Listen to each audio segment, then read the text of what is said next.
આજે હું લીલી ચોળી અને બટેકાનું શાક બનાવીશ। કુકર લઈ લો, કુકરમાં તેલ ગરમ કરવા મૂકી દો। એમાં રાઈ, જીરું એડ કરી દો અને લસણની ચટણી ઓપ્શનલ છે, હિંગ એડ કરીને લસણની ચટણી એડ કરી દો। પછી આમાં લીલી ચોળી અને બટેકાને કટ કરેલા હોય અને 2 પાણીથી ધોઈને સાફ કરીને પછી આમાં એડ કરીને તેલમાં થોડીવાર સતળાવા દો।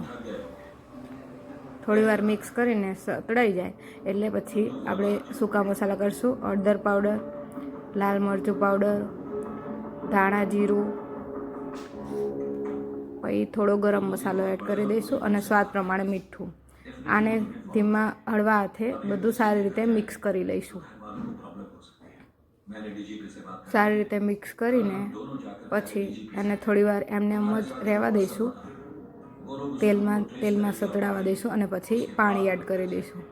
પાણી જોઈતું પૂરતું જ એડ કરવાનું, કેમ કે આપણી ચોળી એકદમ કૂણી છે એટલે 2 થી 3 સીટીમાં એકદમ ચડી જશે।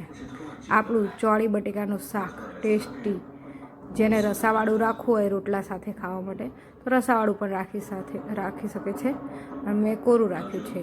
આપણું ચોળી બટેકાનું શાક તૈયાર છે। કંઈક અલગ રીતથી ફટાફટ બની જાય એવું ચોળી બટેકાનું શાક। મને લાઈક કરો, શેર કરો એન્ડ સબસ્ક્રાઈબ કરો।